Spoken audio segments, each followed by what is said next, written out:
እቺ ደግሞ አሪፍ ጥያቄ ናት። ዘጠነኛ ክፍል እንደውም ኢንትራንስ ላይ እንደዚህ አይነት ጥያቄዎች ይመጣሉ። አሪፍ ጥያቄ ናት። ጥሩ ኮንሰፕት ያላት if set p is equal to 5 m square and the q is equal to m plus 1 3m minus 2 and p intersection q is equal to 5 with integer element, find m and p ዩኒየን ኪው ትላለች። ምንድነው የምናደርገው? ጊቨን የተሰጡን ጊቨን ሴት ፒ is equal to 5 m ስኩዌር ናት ብሎናል። ኪው is equal to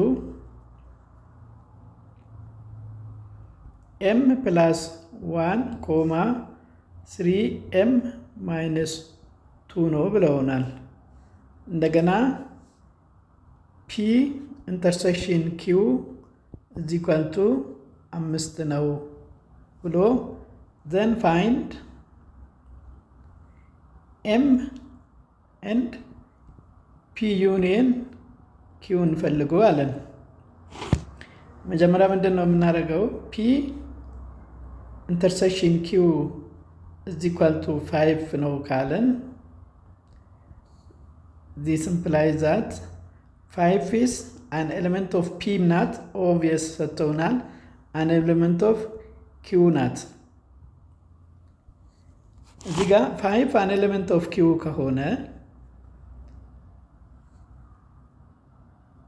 5 an element of q ከሆነ m plus 1 is equal to 5 or 3m minus 2 is equal to 5 ይሆናል። ይሄ ማለት m is equal to ከ5 ላይ 1 ስንቀንስ 4 or m is equal to 5 ነሻግረን 7 ይሆናል። ለ3 እናካፍል 7/3 ይሆናል። አሁን ኬዝ ባይ ኬዝ ወስደን እንየው። ኬዝ 1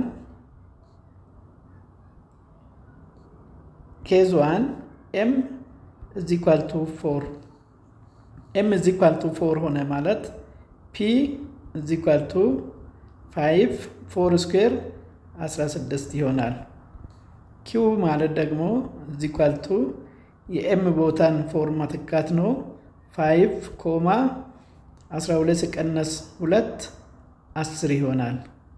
ስለዚህ አሁን p ኢንተርሴክሽን q is equal to 5 ነው ብለውናል። እዚህም ያገኘነው 5 ስለሆነ ኮሬክት ነው። ስለዚህ ይሄ m is equal to 4 ትክክል ነው ማለት ነው። ኬስ 2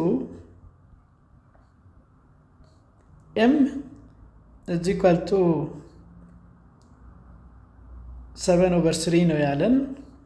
ይሄ ኦብቪየስ ኢንቲጀር ስላለን መተው እንችላለን፣ ግን ቼክ ማድረግ ከፈለግን m is equal to ይሄ ከሆነ p is equal to 5 49/9 ይሆናል።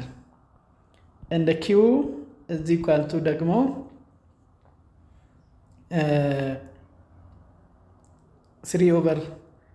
7/3 ማስገባት ነው which is equal to 10/3 5 ይሆናል። እዚህ ጋር p ኢንተርሴክሽን q is equal to 5 ይሆናል። ነገር ግን ኢንቲጀር ስላለን ይሄኛውን አንወስደውም፣ መጀመሪያ ያለውን እንወስዳለን ማለት ነው። therefore መልሳችን ምንድነው የሚሆነው?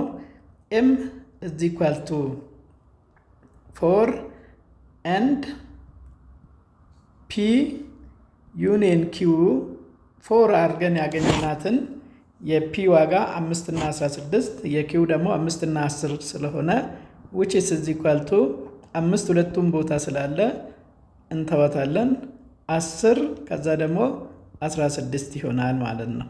ለዚህ አይነት ጥያቄዎችን እና ሌሎች በርካታ ጥያቄዎች እንዲደርሳችሁ ላይክ፣ ሼር፣ ፎሎ ማድረግ አትርሱ። አመሰግናለሁ።